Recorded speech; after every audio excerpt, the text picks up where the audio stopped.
du mouvement au centre hospitalier de l'Université McGill et il est également chercheur à l'Institut et l'Hôpital neurologique de Montréal.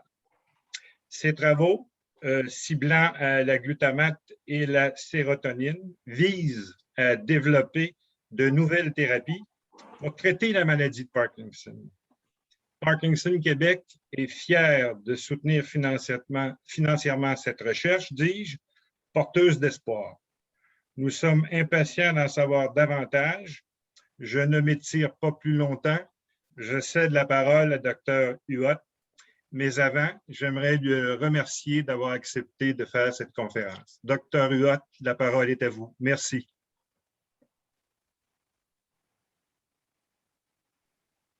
Monsieur Cauchon, je vous remercie beaucoup pour cette belle introduction-là. Je tiens aussi à remercier l'invitation de Parkinson Québec pour ce symposium de recherche-là. Je tiens aussi à remercier Parkinson Québec pour son support financier, mais pas seulement son support financier, également son support dans la vie de tous les gens atteints de maladie de Parkinson. Alors, donc, comme M. Cauchon l'a dit, mon nom c'est Philippe Huot, puis je travaille à l'Université McGill où je suis clinicien et chercheur. Puis aujourd'hui, je vais vous parler de mes recherches qui sont sur les nouvelles avenues thérapeutiques sur la maladie de Parkinson. Et en fait, il y a beaucoup de choses à dire sur la maladie de Parkinson. Alors, on va se concentrer essentiellement sur la psychose parkinsonienne. Donnez-moi juste une minute, j'ai un petit problème d'alimentation sur mon ordinateur, ce ne sera pas long.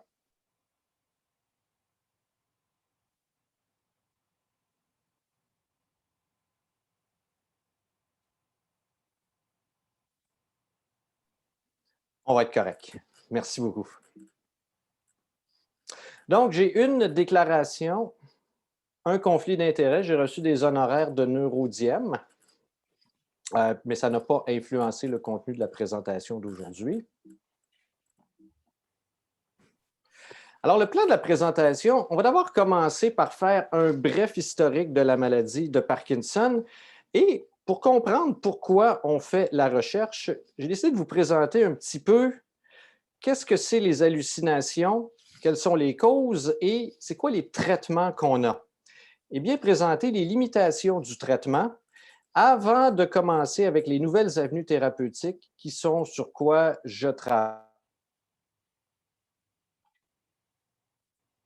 La maladie de Parkinson a été décrite dans sa forme telle qu'on la connaît aujourd'hui en 1817, donc ça fait un peu plus de 200 ans, par le docteur James Parkinson, que vous voyez ici, qui est un médecin britannique.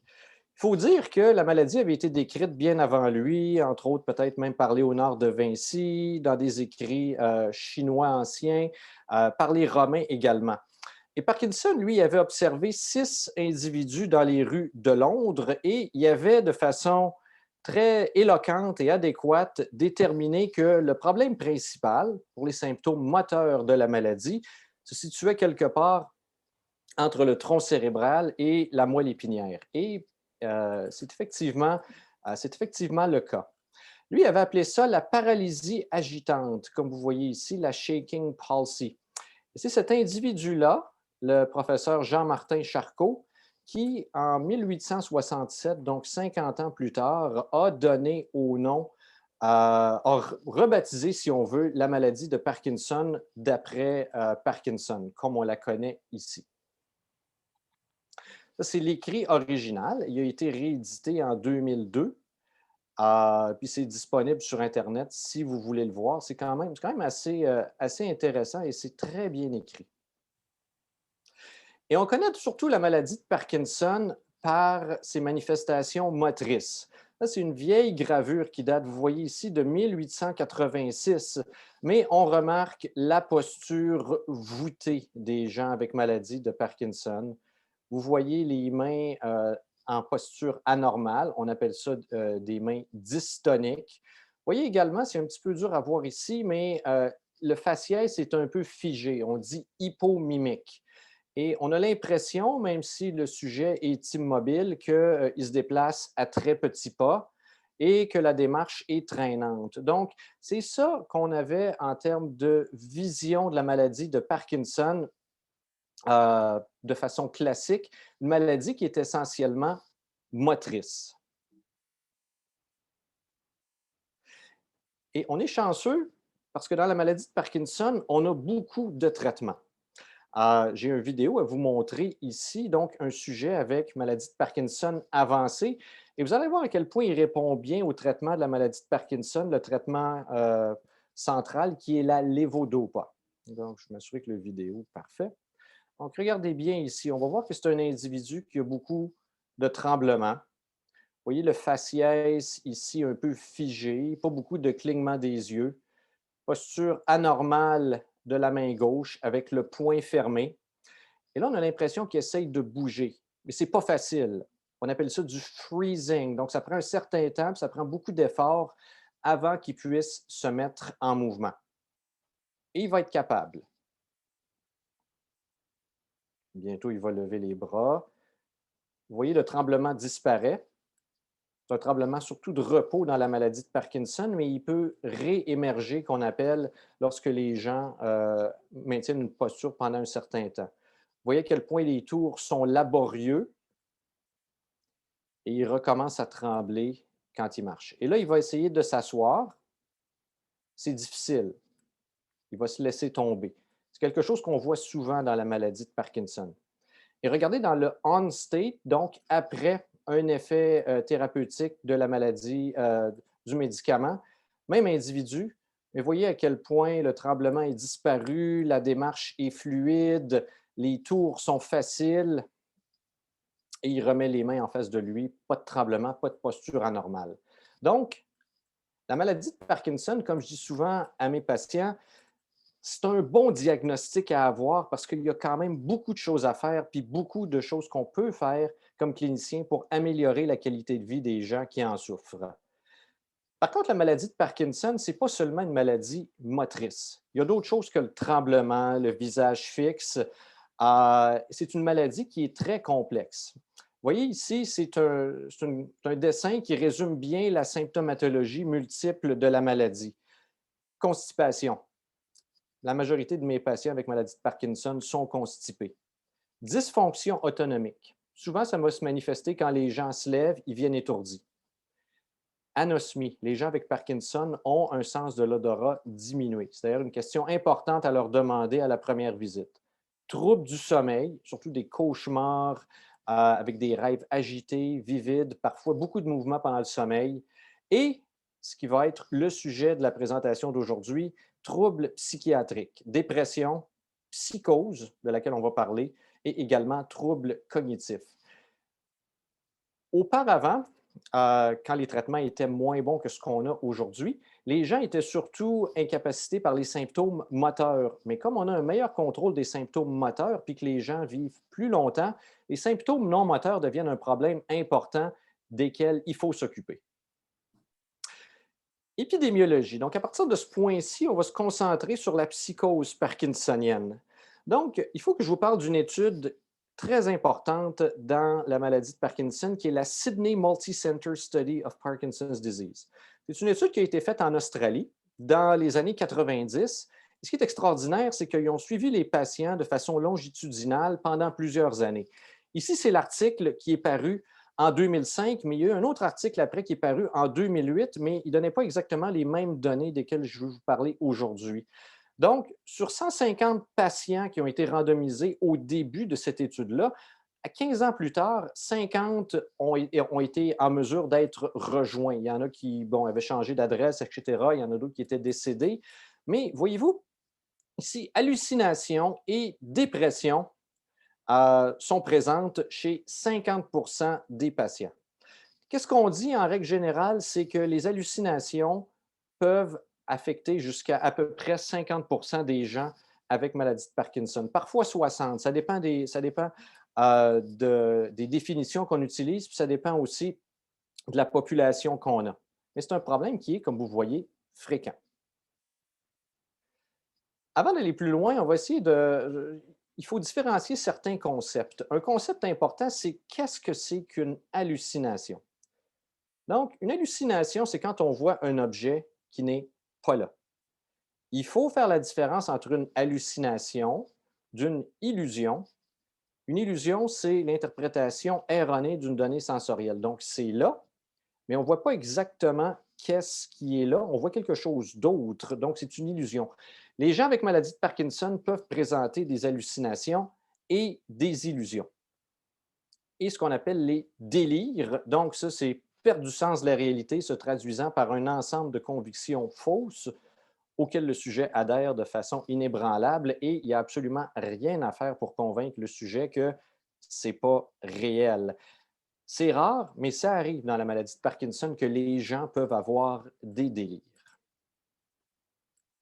Alors, vous voyez ici un exemple d'illusion. Croyez-moi, la figure ici est complètement immobile, mais on a l'impression qu'elle bouge. Du moins sur mon écran, j'ai l'impression qu'elle bouge. Donc, je soupçonne que vous devez avoir cette impression-là, vous aussi. Maintenant, quel type d'hallucination est-ce qu'on peut rencontrer dans la maladie de Parkinson? Est-ce que c'est principalement des hallucinations visuelles, des hallucinations olfactives, etc.? Tous les types d'hallucinations peuvent être présentes et elles ont toutes été décrites. Les plus fréquentes, ce sont les hallucinations visuelles. Certains patients vont aussi avoir des hallucinations auditives. Écoutez bien ça, olfactives, gustatives, tactiles et, dans certains cas, multimodales aussi. Mais les plus fréquentes sont de loin les hallucinations visuelles. J'avais fait ça ici. Vous voyez, souvent, ce n'est pas aussi caractéristique que ça, mais bon, ça, ce serait un exemple d'hallucination visuelle. Souvent, en fait, on va voir dans la diapositive qui suit, c'est quoi les différents types d'hallucinations visuelles qu'on peut rencontrer en termes de caractéristiques, etc. Donc, ça, c'est d'après une étude qui est parue en 2001, mais c'est probablement une des meilleures études en termes de caractéristiques des hallucinations dans la maladie de Parkinson. En termes de fréquence, c'est assez bien partagé.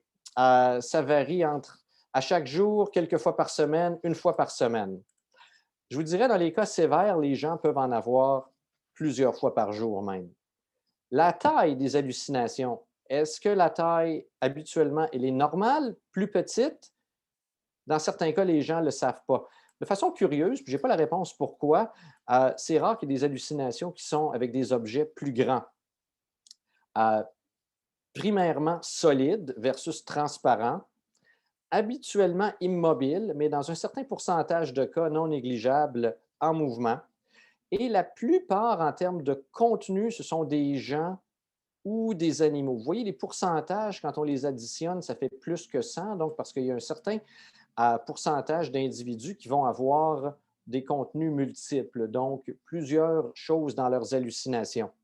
Et qu'est-ce qui peut faire peur des fois, c'est que dans presque 70% des gens, le contenu des hallucinations est quelque chose avec les gens ne sont pas familiers. Donc, parfois, ça peut faire peur aux gens. Et la durée, ben, c'est très variable. Ça peut être des minutes, des heures ou des jours. Maintenant, une question fréquente que mes patients me demandent, c'est est-ce que ce sont mes médicaments qui causent les hallucinations? Et la réponse, on prend notre temps parce que c'est compliqué. Donc, voyez-vous, ici, une étude, encore une fois, qui est quand même assez, qui date d'une vingtaine d'années, mais c'est encore la meilleure étude qu'on a en termes de données. Qu'est-ce qui corrèle avec la présence d'hallucinations? Donc, TICS, ici, c'est le statut cognitif, l'acuité visuelle, l'état dépressif ou non, et l'échelle UPDRS qu'on utilise pour grader la sévérité de la maladie. Mais vous voyez ici, quand on va un petit peu plus loin, la dose de lévodopa, ça ne corrèle pas. Les années de lévodopa, ça ne corrèle pas non plus. Les autres médicaments anticholinergiques, amantadine, agonistes dopaminergiques, etc., sélégiline, ça ne corrèle pas non plus. Donc, c'est difficile de dire que les médicaments anti-parkinsoniens causent les hallucinations. Et on a une autre étude ici qui donne des résultats similaires. Amantadine, beaucoup d'entre vous peut-être en prenez. Amantadine, d'après son mécanisme d'action, pourrait causer des hallucinations visuelles. Cependant, chez les gens avec maladie de Parkinson, ça ne semble pas en causer. Entacapone, qui est un autre médicament que certains d'entre vous peuvent prendre, encore une fois, il ne semble pas y avoir de lien entre la prise d'entacapone et les hallucinations. Ceci étant dit, en pratique, quand on a quelqu'un qui a des hallucinations visuelles ou des symptômes psychotiques, souvent la première chose qu'on va faire, c'est d'essayer de réduire les médicaments qu'on pense qui peuvent être en cause, médicaments dopaminergiques, médicaments anticholinergiques, amantadine, etc.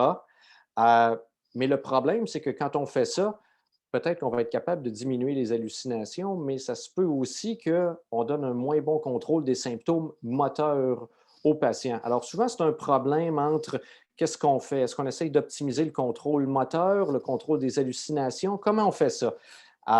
Des fois, c'est difficile les options qu'on a. Une autre étude qui est une étude pivot, ça, c'est une étude qui a été faite à la fin des années 1990. Mais spécifiquement, qu'est-ce qu'ils ont fait? Ils ont cherché à voir est-ce que le médicament que la plupart d'entre vous prenez, la levodopa, est-ce que ça peut causer les hallucinations? Alors, qu'est-ce qu'ils ont fait? Ils ont pris des patients avec des hallucinations visuelles et ils leur ont donné de la levodopa intraveineuse. Et ils se sont rendus compte qu'après donner la levodopa intraveineuse, il n'y avait pas d'hallucination qui était déclenchée chez les gens qui en ont habituellement. Ce qui donne un argument de plus en faveur de peut-être que les médicaments anti-parkinsoniens, à tout le moins la levodopa, s'ils ont un effet, c'est plutôt un effet mineur.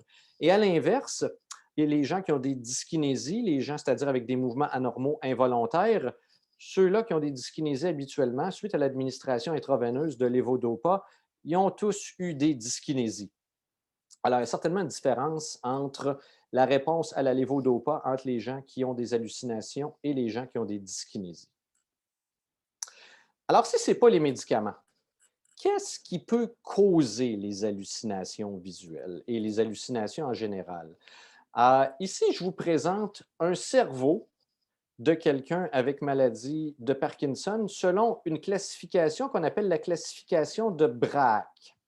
C'est une classification qui caractérise l'évolution de la maladie de Parkinson d'un point de vue neuropathologique, c'est-à-dire quelle est la dissémination d'une protéine qui s'appelle alpha-synucléine dans le cerveau des gens avec maladie de Parkinson. Qu'est-ce qu'on se rend compte, selon cette hypothèse-là, qui est quand même controversée, mais qui quand même permet d'expliquer certaines choses? Au début de la maladie, les gens ont surtout une affectation du tronc cérébral. Et tranquillement, ça monte, ça monte, ça monte. Et là, vous voyez, ça rentre dans les hémisphères cérébraux comme tels.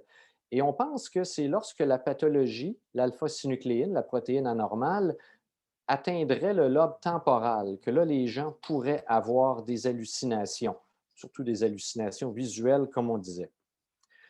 Vous voyez ici, c'est une étude qui a comparé des gens qui n'avaient pas d'hallucinations avec des gens qui avaient des hallucinations, soit tôt dans la maladie ou un petit peu plus tard dans la maladie.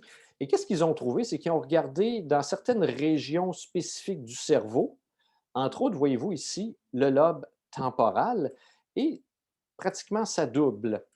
Et c'est significatif, il y a une étoile ici. Donc, il semble y avoir davantage d'alpha-synucléine dans le lobe temporal des gens avec maladie de Parkinson et hallucination. Une autre étude qui donne à peu près le même résultat ici. Donc, on a regardé les corps de Lewy, qui sont des corps qui contiennent des dépôts d'alpha-synucléine anormales. Et voyez-vous encore une fois une augmentation de presque 4 fois de la quantité d'alpha-synucléine dans le lobe temporal, mais également dans d'autres endroits du cerveau comme l'amygdale, le lobe frontal, etc.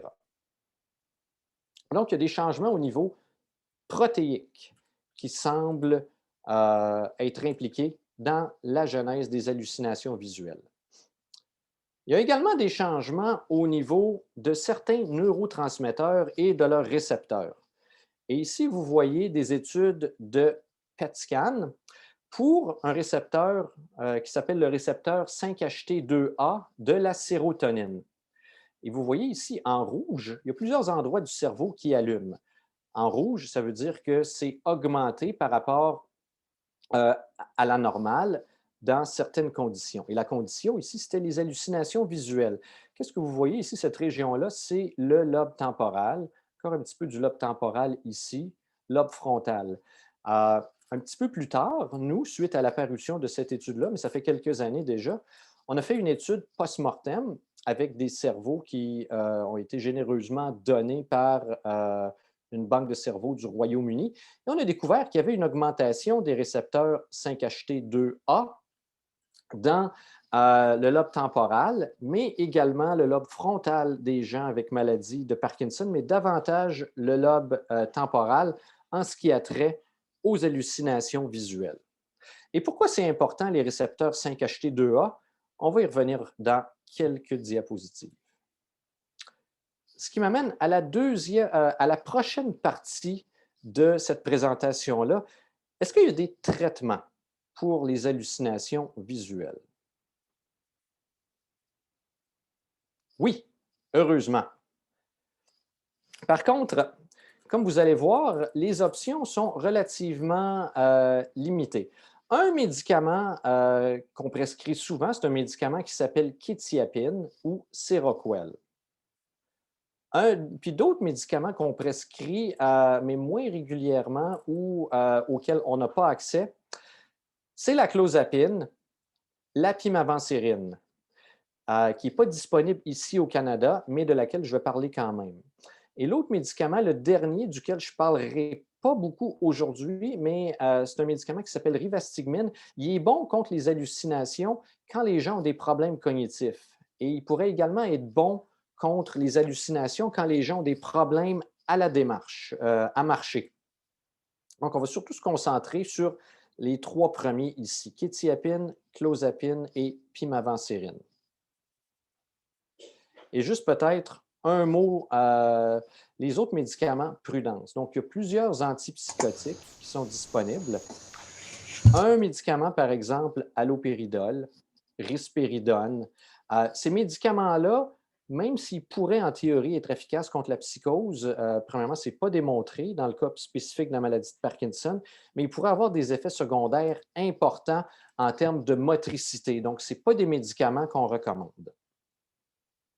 Je vous présente ici la version la plus récente d'un article de révision par la Société internationale des mouvements anormaux qui montre que dans la maladie de Parkinson, pour traiter la psychose, il y a deux médicaments qui sont efficaces, la clozapine et la pimavansérin. Certains d'entre vous connaissez olanzapine, à ne pas utiliser dans la maladie de Parkinson parce que même à très faible dose, ça peut détériorer la fonction motrice. Et la quétiapine, le problème avec la quétiapine, c'est qu'il n'y a pas beaucoup d'études qui justifient son utilisation. Mais je vais vous expliquer pourquoi on l'utilise un petit peu plus tard, en fait, dans la prochaine diapositive. Donc, quétiapine, c'est un médicament qu'on tend à utiliser en première ligne, même si son efficacité n'est pas très bien démontrée. Parce que c'est un médicament, premièrement, il est disponible. Deuxièmement, on sait qu'il est bien toléré par les gens avec maladie de Parkinson. Et contrairement à la clozapine, qui est le prochain duquel on va parler, il ne requiert pas de surveillance constante au point de vue des globules blancs. Par contre, quand on essaye la quétiapine, ça se peut que ça ne fonctionne pas. Puis en fait, il n'y a pas de bonne étude. Le standard en médecine sont des études randomisées, contrôlées avec placebo, etc. Il n'y a pas de bonnes études comme ça pour supporter l'utilisation de la quétiapine. Donc, quand on l'utilise, c'est vraiment parce que c'est une première ligne qui est disponible, qu'on sait qu'il est bien toléré, puis parce qu'il peut marcher. Mais ce n'est pas l'idéal. Le médicament qui est probablement le meilleur pour traiter la psychose parkinsonienne, c'est la clozapine. Et ça, on a deux bonnes études randomisées, placebo-contrôle qui montre que la clozapine est efficace pour réduire la sévérité de la psychose parkinsonienne et ça peut réduire dans certains cas jusqu'à 50 la sévérité des symptômes. Donc, c'est quelque chose qui est vraiment extraordinaire. En plus de ça, il y a une étude randomisée, contrôlée avec placebo, etc., qui montre que la clozapine est aussi efficace pour réduire les dyskinésies dans la maladie de Parkinson. Et si ce n'était pas assez, il y a aussi une étude qui montre, en fait, des sous-analyses de ces études-là, qui montrent que la clozapine peut être bon contre les symptômes de la maladie de Parkinson, surtout le tremblement. Alors là, vous allez me dire, ouais, mais pourquoi on n'utilise pas la clozapine plus que ça? Effectivement, le problème avec la clozapine, c'est que dans à peu près 1 des cas, ça peut être associé à ce qu'on appelle une agranulocytose, c'est-à-dire que pour une raison en tout cas que je ne connais pas, mais peut-être qui est décrite, ça arrive qu'il y a une chute des globules blancs et qui est potentiellement mortelle. Et ça arrive dans à peu près 1 des gens qui prennent de la clozapine. Alors, quand on prescrit la clozapine, c'est un traitement de dernière ligne, c'est-à-dire qu'on a essayé ce qu'il fallait qu'on fasse et c'est parce que le reste n'a pas fonctionné. Et qu'est-ce que ça requiert? Bien, il y a un protocole quand même assez précis. Il faut faire des prises de sang au début pour, je pense que c'est les 6 prochains mois. Les 6 premiers mois, c'est aux semaines. Si les globules blancs baissent, il faut l'arrêter. Donc, il y a toutes sortes de procédures en place, mais des fois, il y a des gens avec maladie de Parkinson qui ont de la misère à se déplacer, etc. Donc, devoir avoir des prises de sang aux semaines, ça peut être compliqué et ce n'est pas nécessairement pratique non plus. Donc, il y a des problèmes logistiques associés à l'utilisation de la clozapine. Il y a aussi d'autres effets secondaires potentiels, mais le plus important, c'est vraiment le risque d'agranulocytose, c'est-à-dire de réduction des niveaux de globules blancs. Et l'autre médicament, la pimavansérin, c'est un médicament qui est disponible seulement aux États-Unis et c'est un médicament qui a une efficacité vraiment modeste. J'en parle parce que c'est recommandé, puis des fois, les gens me posent des questions à savoir, ouais, mais ils l'ont aux États-Unis, on va-tu l'avoir ici? C'est pas, en ce qui me concerne, ce n'est pas vraiment un médicament qui fait une grosse différence, mais c'est un médicament qui a eu beaucoup de publicité de la part de la compagnie qui le produit. Ce qu'il faut savoir, c'est qu'il y a eu 3 études de phase 3 avant cette étude-là ici, et les 3 premières ont été négatives. Donc, tout de suite en partant, il y a seulement une étude sur 4 qui est positive. Et voyez-vous ici, ils ont utilisé une échelle qui s'appelle l'échelle SAPS-PD, qui est une échelle sur 45 points. Le placebo a réduit la sévérité de presque 3 et pimavansérin a réduit de presque 6. 6 sur 45, ça fait à peu près 13 de réduction. On compare ça avec le placebo qui a réduit d'à peu près 6 donc c'est meilleur que le placebo par à peu près 6. C'est pas énorme et c'est un médicament qui coûte presque 2 000 par mois aux États-Unis. Donc, ce n'est pas nécessairement un médicament qui, je pense, fait une grosse différence, mais il y a certainement une grosse machine en arrière pour favoriser son utilisation. Et il a été approuvé en 2016 aux États-Unis et c'est la seule médication aux États-Unis qui a l'indication spécifique des hallucinations et délires associés avec la maladie de Parkinson. Si, par exemple, je vous prescris de la clozapine, ce n'est pas spécifiquement pour son effet sur la maladie de Parkinson que je vous le prescris. Donc, la pimavansérin, c'est le seul médicament vraiment qui a cette approbation-là spécifique pour la maladie de Parkinson. Maintenant, je vais vous parler dans la dernière partie, donc c'est cette introduction-là. Donc, si on résume, c'est complexe. Qu'est-ce qui cause la psychose parkinsonienne?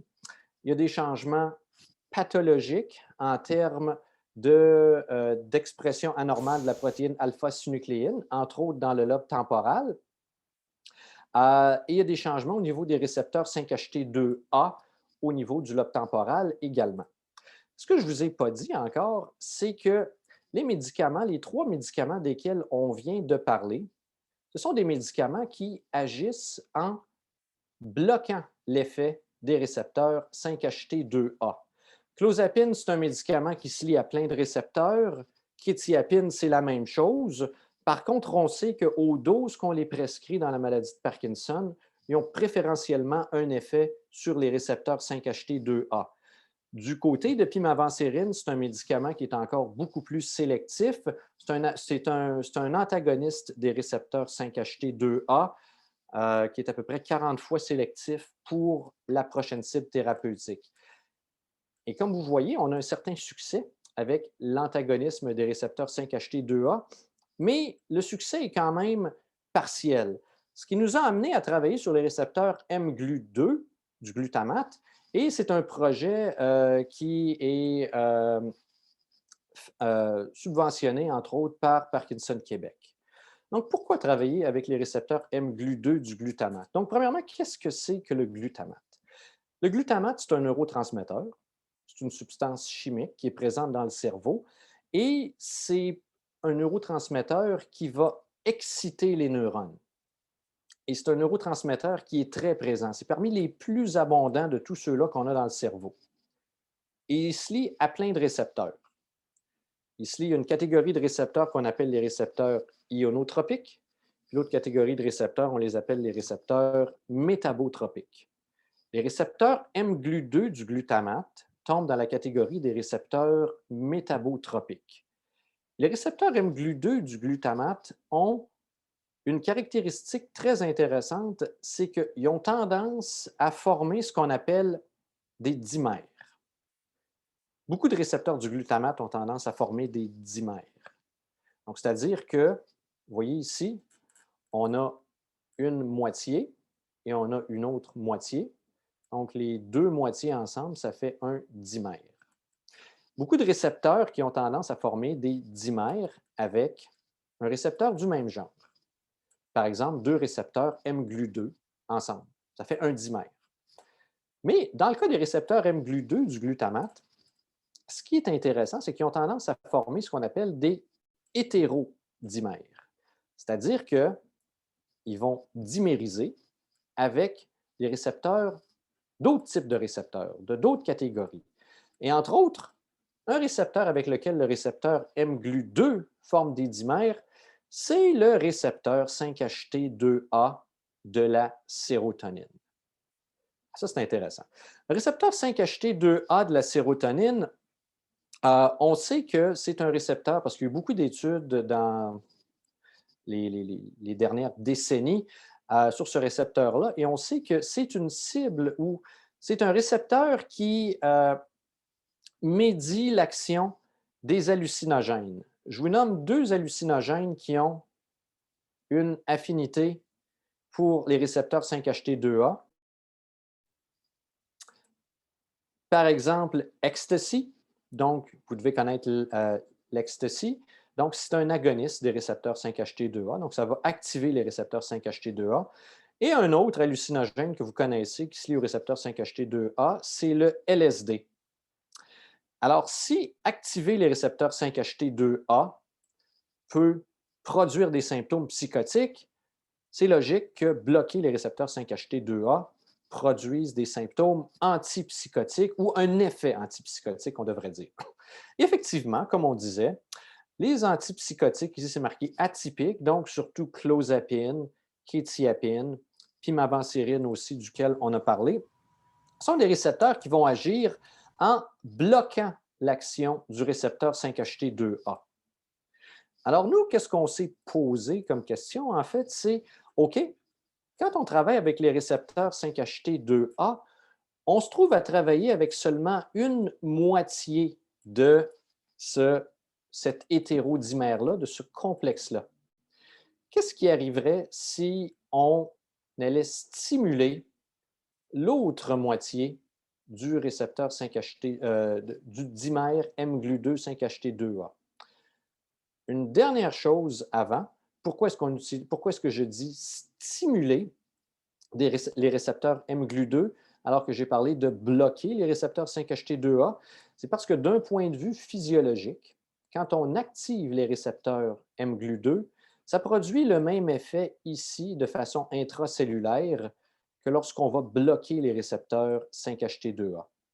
À l'inverse, Quand on bloque les récepteurs mGlu2 du glutamate, ça produit le même effet que lorsqu'on va activer les récepteurs 5-HT2A. Donc, en théorie, activer les récepteurs mGlu2 du glutamate devrait produire le même effet que bloquer les récepteurs 5-HT2A.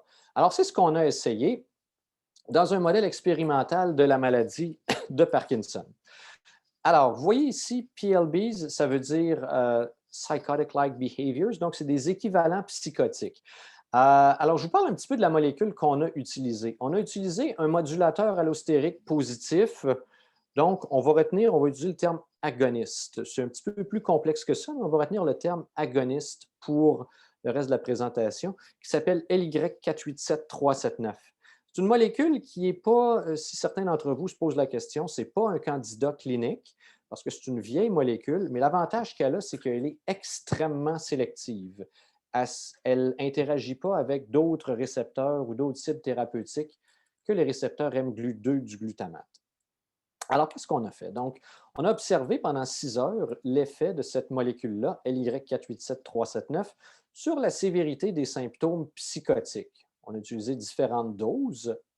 Et après ça, donc ça ici, c'est l'évolution au fil du temps. Vous voyez que la dose véhicule, ça veut dire L-DOPA seulement. 0,1 mg, c'est la plus faible dose et on a été jusqu'à 10 mg. Et vous voyez qu'on a une réduction qui est presque, en fonction de la dose, des comportements psychotiques observés. On a calculé l'air sous la courbe et vous voyez, c'est extrêmement significatif. Maintenant, je vous ai parlé que clozapine était un médicament un petit peu miracle, à savoir que c'est bon contre les dyskinésies, c'est bon contre les comportements psychotiques, puis c'est aussi bon contre le parkinsonisme lui-même. Alors, dans la même expérience, on a découvert que LY487379 est également bon contre les dyskinésies, mais je ne vous présenterai pas ces résultats-là. Mais qu'est-ce qui est très intéressant et qui est encourageant, c'est qu'on a également un effet additif avec l'effet anti-parkinsonien de la levodopa. Donc, vous voyez ici, ça c'est après traitement avec L-DOPA seulement, et vous voyez que la courbe avec la dose de 10 mg est tassée vers la droite, et avec l'air sous la courbe, on a une réduction de la sévérité du parkinsonisme.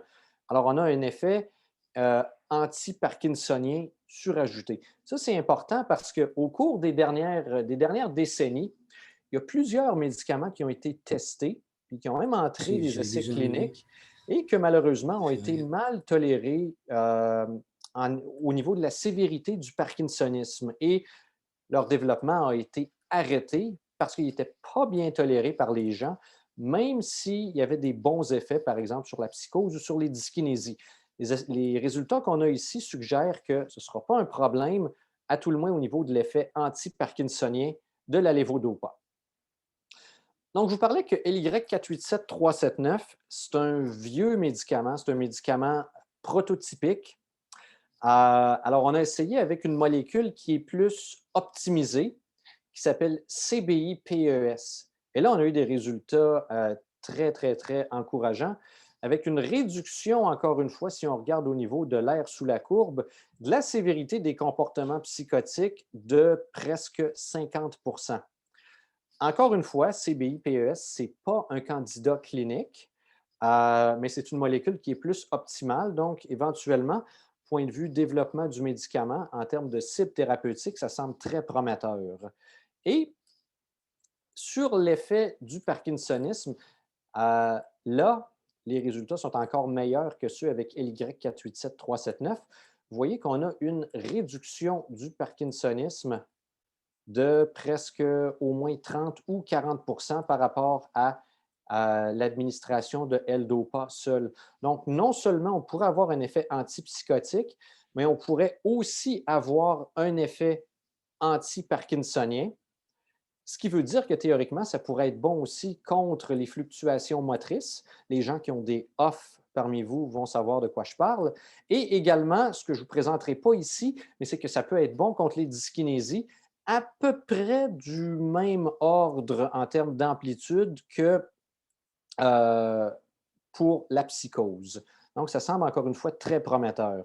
Encore une fois, ce n'est pas un candidat clinique. Donc, il y a des molécules de cette catégorie-là qui ont été optimisées pour la clinique. Donc, éventuellement, ça pourrait être intéressant de voir qu'est-ce que ça dit, ces molécules-là. Donc, en résumé, les hallucinations visuelles sont fréquentes. C'est un problème qui affecte beaucoup de gens avec maladie de Parkinson. Et comme les gens avec maladie de Parkinson vivent plus vieux, c'est un problème qui va tendance à devenir plus prévalent. Donc, il faut s'en occuper. Les hallucinations visuelles surviennent surtout dans les stades avancés de la maladie, mais pas seulement. Ça peut arriver plus tôt des fois, donc relativement tôt. Il ne semble pas y avoir de lien non plus, même si c'est toujours la première chose qu'on fait, baisser les médicaments anti-parkinsoniens. Il ne semble pas y avoir de lien clair entre la prise de médicaments anti-parkinsoniens et la survenue d'hallucinations. Il existe des médicaments pour traiter les hallucinations visuelles. Cependant, comme je l'ai mentionné, leur efficacité est limitée ou ils peuvent produire des effets secondaires, dans le cas de la clozapine, malheureusement. Et l'activation des récepteurs mGlu2, desquels on vient de parler, représente une nouvelle avenue thérapeutique pour le traitement de la psychose parkinsonienne, mais pas seulement la psychose parkinsonienne, même si c'est surtout que j'ai insisté, mais possiblement la maladie de Parkinson en général, avec un effet anti-parkinsonien potentiel, un effet antidyskinétique et également un effet antipsychotique. Dernière chose de laquelle je veux parler, je veux remercier les membres de mon laboratoire, les collaborateurs et également les organismes subventionnaires qui me permettent de faire cette recherche-là. Donc, c'est ce que j'avais à dire. Merci beaucoup. Merci beaucoup, docteur Huot. Ça a été très intéressant. Il y a beaucoup de matière à assimiler. Je vais ouvrir ma caméra pour poursuivre avec la période de questions. Il y a plusieurs personnes qui ont posé des questions. Je vous invite, les participants, si vous avez des questions, à les inscrire dans le chat. Il y a des gens qui se demandent si les hallucinations sont associées à la période REM du sommeil. C'est une bonne question. En fait, dans la maladie de Parkinson, les hallucinations desquelles j'ai parlé pendant la présentation, c'est des hallucinations qui surviennent pendant que les gens sont réveillés. Okay. Alors, ce n'est pas pendant que les gens sont en train de dormir. Quand les hallucinations, en fait, on n'appellerait pas ça des hallucinations à ce moment-là, on appellerait ça des rêves. Des rêves, souvent on dit, je ne sais pas exactement c'est quoi le mot en français, mais des rêves vivides, c'est-à-dire qui ont l'air réels. Également des cauchemars, mais ça survient pendant le sommeil. Donc, tout ce que j'ai parlé aujourd'hui, c'est lorsque les gens sont réveillés. Et est-ce que la médication dont vous avez parlé, qui a un effet sur les hallucinations, pourrait quand même avoir un effet sur ces rêves-là? Est-ce que c'est la même région du cerveau qui est touchée? Bien, en fait, bon, OK. Ce qu'on pense qui cause je ne suis pas un expert du sommeil dans la maladie de Parkinson, donc juste bémol au début. Donc, les troubles du sommeil REM dans la maladie de Parkinson ont tendance souvent à survenir avant les symptômes moteurs de la maladie. Donc, on dit que ça survient dans la phase prémotrice de la maladie de Parkinson. Si vous vous rappelez du cerveau que je vous ai montré, je vais repartager mon écran parce que je pense que c'est important. Vous êtes oh non, c'est vrai. D'accord, allez-y. Je vais le repartager parce que je pense que c'est important. Attendez un petit peu. Comment on fait ça? Un instant. Je vais me remettre au début de ma présentation ici. Vous allez bien comprendre.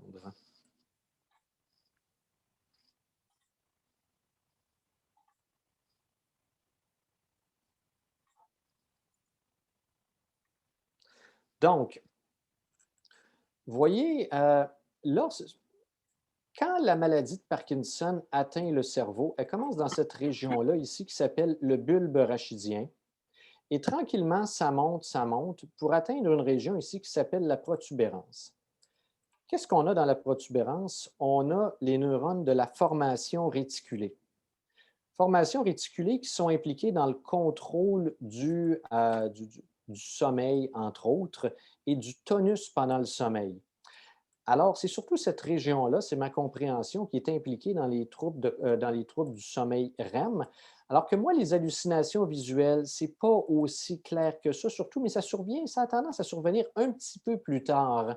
Quand la pathologie de la maladie de Parkinson est rendue au niveau cérébral comme telle, surtout au niveau du lobe temporal, donc est rendue ici. Donc, ce n'est pas les mêmes phénomènes. Ceci étant dit, il y a eu des études, pas dans le Parkinson par exemple, mais qui montrent que moduler les récepteurs 5-HT2A peut avoir un effet sur le sommeil. En pratique, pour traiter les problèmes du sommeil REM, on ne les traite pas de la même façon qu'on traiterait les hallucinations dans la maladie de Parkinson. La première ligne, c'est un médicament qui s'appelle clonazepam, alors que pour les hallucinations, j'aurais davantage tendance à y aller avec quétiapine, comme je mentionnais. Ceci étant dit, il n'y a pas de raison de ne pas l'essayer, puis ça pourrait marcher aussi. OK. Pourquoi, vous avez parlé du CBI-PES, pourquoi, si ça a des si bons résultats, ce n'est pas un candidat clinique? Pour qu'une molécule entre en clinique, il y a plusieurs choses à faire. Une des choses très importantes, c'est ce qu'on appelle la propriété intellectuelle.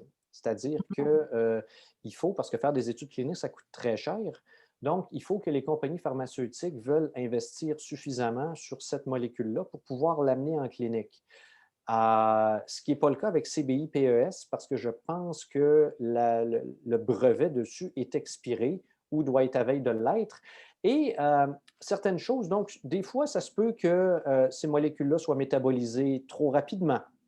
Ça se peut que ils ne pénètrent pas assez bien le cerveau. Donc, c'est une molécule qui, même si elle est meilleure et que les résultats sont bons, ce n'est pas une molécule avec les propriétés pharmacologiques optimales pour entrer en clinique. Mais comme c'est une molécule qui est excessivement sélective, c'est une bonne molécule pour déterminer ce qu'on appelle des nouvelles cibles thérapeutiques et c'est une molécule qui pourrait servir de base ou de squelette à d'autres molécules qui pourraient en dériver, qui, elles, peut-être, pourraient éventuellement atteindre la clinique. OK. Est-ce que présentement, il y a des médicaments à l'étude déjà sur les humains? Des nouveaux médicaments? Pour la psychose parkinsonienne, pas comme telle, mais il y a il y a certaines cibles, il y a des cibles thérapeutiques qui sont en développement. Oui, il y a une étude clinique avec un médicament qui s'appelle, c'est pas un mGlu2, c'est un médicament qui est disponible cliniquement, qui s'appelle ondansetron. C'est un médicament qui est utilisé déjà en clinique pour traiter les nausées quand les gens ont de la chimiothérapie. Donc, il y a une étude clinique. Si elle n'a pas commencé, elle va commencer bientôt. Puis oui, il y a des études cliniques avec des nouvelles cibles thérapeutiques aussi intracellulaires qui commencent à se développer. Puis, il y a aussi une étude clinique sur la psychose en général dans les maladies neurodégénératives, mais pas le Parkinson en tant que tel, qui est en cours présentement, mais qui va inclure des gens avec maladie de Parkinson. Donc, il y a quand même certaines choses qui se passent.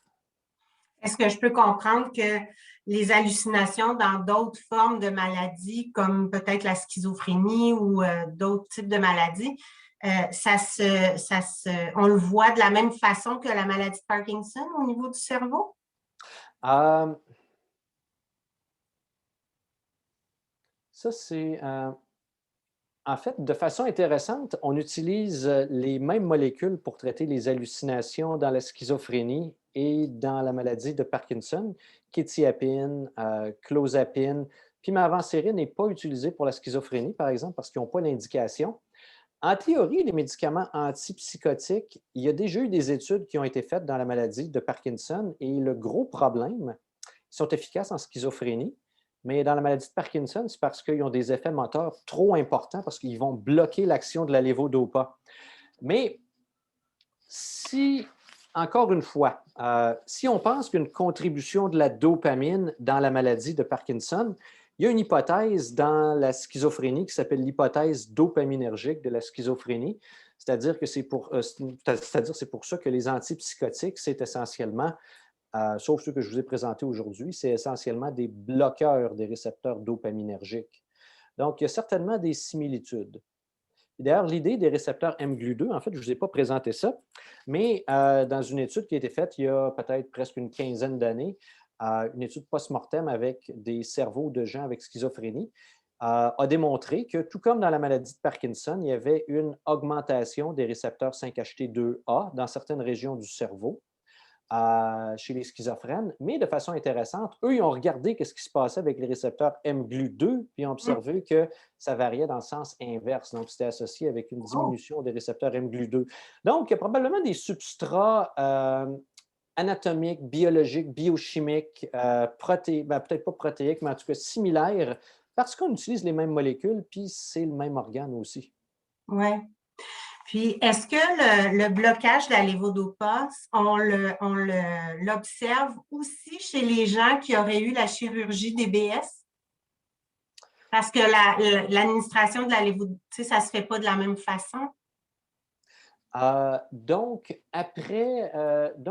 le blocage de la levodopa, si je comprends bien, vous faites référence à la réduction des doses de levodopa après la chirurgie DBS. Est-ce que c'est ça? Ou si Oui, en fait, oui, parce que quand on a la chirurgie transcrânienne, justement, les doses diminuent. Est-ce que ça a un impact sur les hallucinations? Théoriquement, oui, les effets... tout dépendamment de la cause des effets des hallucinations. Comme j'ai présenté un petit peu plus tôt, ce n'est pas clair la contribution des médicaments antiparkinsoniens puis la contribution des médicaments dopaminergiques aux hallucinations n'est pas nécessairement claire, mais dans certains cas, c'est sûr que si on réduit la charge dopaminergique, on peut avoir une réduction des hallucinations. Puis, entre autres, c'est un mécanisme par lequel on a une réduction des dyskinésies, entre autres. Mais c'est sûr qu'étant donné que la pathophysiologie des hallucinations est un peu différente de celle des dyskinésies, ça se peut qu'on n'ait pas le même résultat. Ceci étant dit, il faut aussi mentionner que ce n'est pas certain que les gens avec hallucinations soient des candidats pour la chirurgie DBS, parce que la chirurgie comme telle peut avoir des conséquences psychiatriques. Et habituellement, avant d'avoir une chirurgie DBS, surtout celle du noyau sous-thalamique, il y a toutes sortes de critères bien précis à respecter, entre autres un critère d'âge, critère cognitif, ça prend une évaluation psychiatrique aussi. Donc, ce n'est pas certain que les gens avec hallucination seraient sélectionnés comme candidats. Je comprends. Est-ce que c'est fréquent que les hallucinations arrivent même avant un diagnostic? En fait, ça dépend de quoi on parle. Si on parle de maladie de Parkinson comme telle, non. Et ça ne devrait pas arriver avant un diagnostic. Si ça arrive avant ou pendant la première année suite au diagnostic, à ce moment-là, on va penser probablement à un diagnostic alternatif qui serait la démence à corps de Lewy. Cliniquement, les deux conditions peuvent se manifester avec du parkinsonisme, c'est-à-dire des symptômes moteurs de la maladie de Parkinson, mais la présence d'hallucinations tôt dans la maladie, ça nous force à suspecter un autre diagnostic. Et les gens avec démence à corps de Lewy n'ont pas tendance nécessairement à très bien répondre aux agents antiparkinsoniens et vont avoir des problèmes cognitifs et psychiatriques plus tôt dans l'évolution de la maladie. Donc, toutes les formes de Parkinson atypiques qui sont un petit peu plus rapides dans leur évolution ou différentes du Parkinson, du Parkinson courant. Si ça arrive tôt dans la maladie, il faut se méfier. Il faut probablement chercher d'autres choses, à moins qu'on ait une explication alternative. Mais sinon, ça risque de ne pas être un Parkinson. Puis, une dernière question qui est posée ici. Est-ce que la progression rapide des stades de la maladie augmente les risques d'avoir des hallucinations?